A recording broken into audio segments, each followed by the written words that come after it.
I have listened to a ton of affordable amplifiers on this channel, so you don't have to. I've kissed a lot of frogs.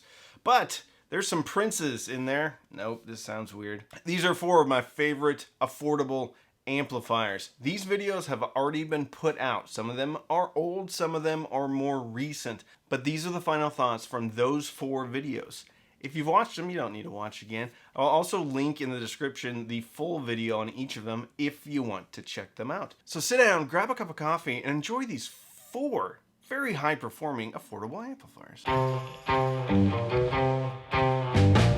Final thoughts are, I think this thing is killer. I don't know if you can upgrade the op amps. I would guess probably not, because there's only screws on the back, so you'd have to pull it out. Maybe you could. I don't know. Maybe you can upgrade the op amps. I don't know. I'd probably look at upgrading the power supply if you wanted to get the best out of this thing before I look at upgrading op amps anyway. I think this is really cool. I think it sounds great. I think it's slightly better than the Fosi audio. I think it's super clean. I love the design. Some people are going to hate it. I get it, but at least it's different.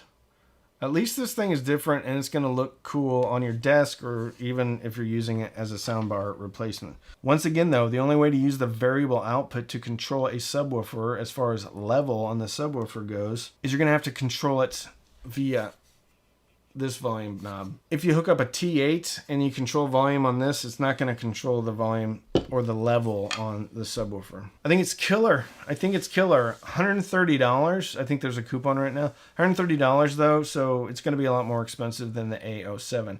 Also going to be a lot more expensive than the Fosi Audio TB10D. And the only thing you're really gaining is it looks cooler and Bluetooth. But I mean, I guess in a pinch, if you need Bluetooth, you need Bluetooth. So the value proposition may be kind of on the edge for you, but seriously, it's a $130 amplifier. It's crazy that there's competition, though, that's even cheaper. I think it's great. You're getting a beefier power supply on paper. I don't know if the power supply is actually 212 watts, but I did feel like it had a little bit more gumption, some more oomph than the Fosi. Felt like there's more headroom on the A08 Pro.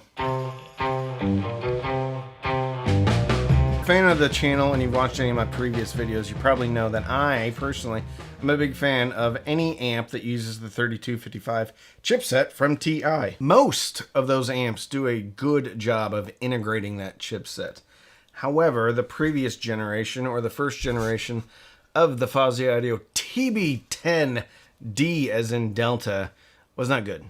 It sounded okay, but the tone controls, the noisy power supply was a no-go for me. This one sounds to me more similar to the PA5 from Topping than the Aiyima A07. Aiyima A07 a little bit more robust on the bottom end.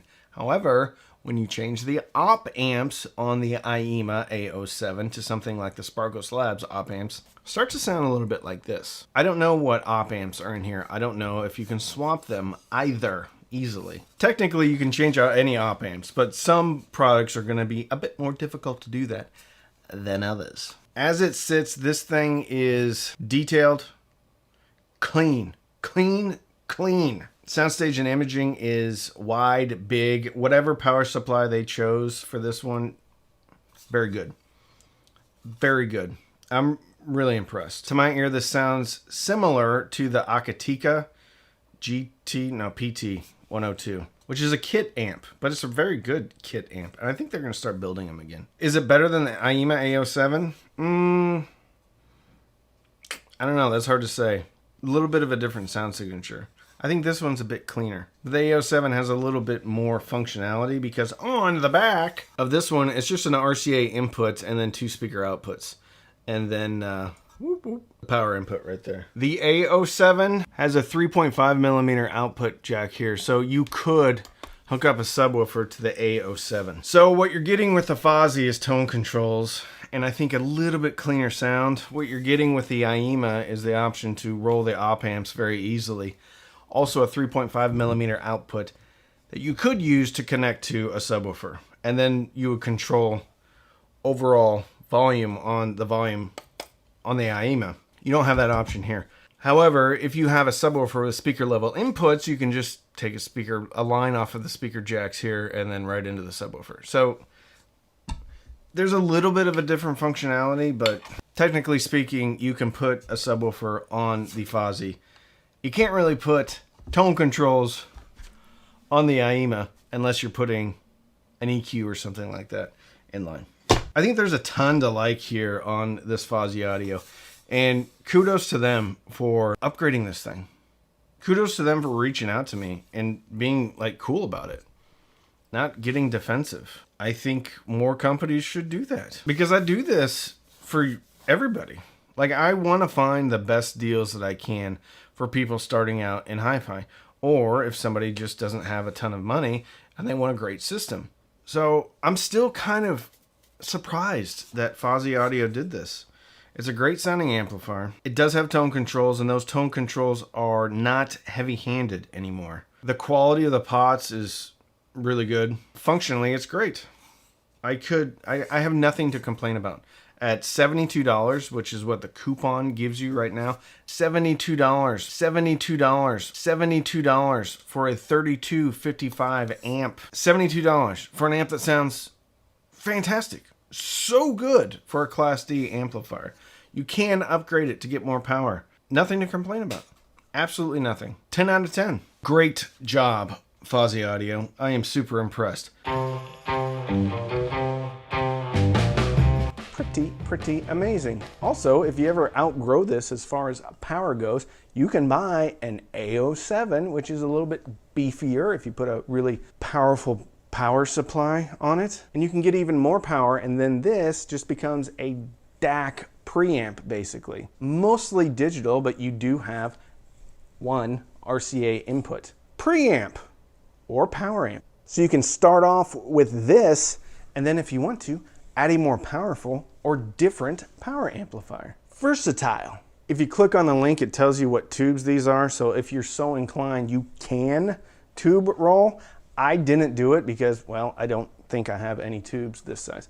But it doesn't matter because these already sound awesome. You may get a little bit more space, a little bit more air with a different tube in here, but as it is, as it comes out of the box, it sounds remarkable.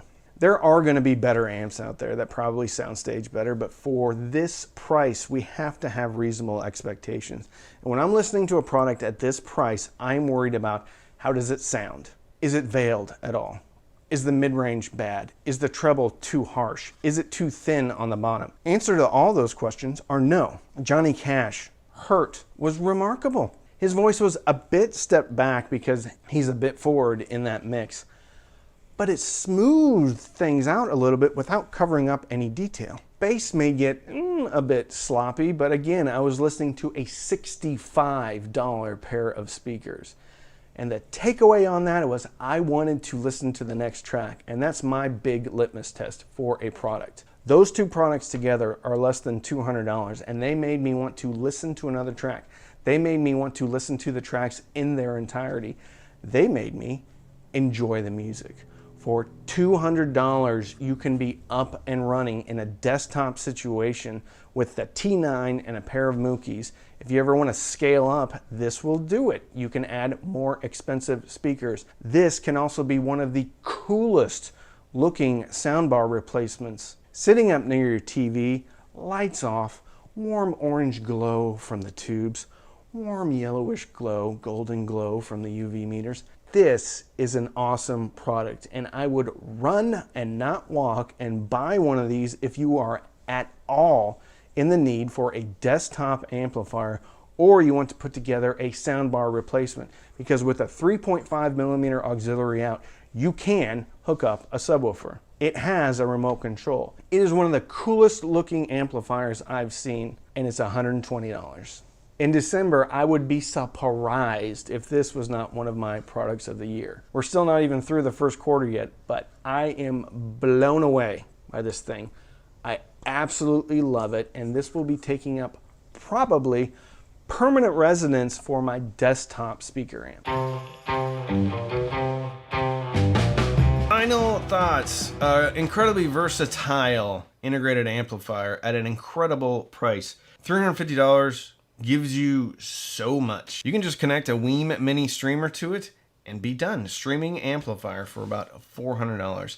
60 watts I think is going to be plenty for most people, although I didn't hear the bass control that I hear on some other amplifiers, specifically the Emotiva stuff, like the TA1, TA2. This reminds me a little bit of some Class D offerings, but there's no way you can get a Class D to sound this way. This reminds me of the Iota VX, but with a fuller mid-range and bottom end, and then with the tone controls, with the variable loudness button, you can get it sounding pretty much however you like. I still think it was a little bit forward on the top, a little bit forward in the mid-range, and so I did pull that down, because basically the loudness control is somewhat of a mid-range control, and then it's complicated.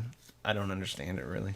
Tone controls here are a little bit different. They're somewhat of a shelf control, so they just bring up all the frequencies, so they don't bring up like one single frequency and then have a cue. At least that's what the manual said. If this thing didn't have variable loudness, if it didn't have tone controls, it would probably be a hard pass for me, simply because it would be too much of a good thing in the upper mids and the top end. As it is though, you can control it and get it sounding exactly how you want it to.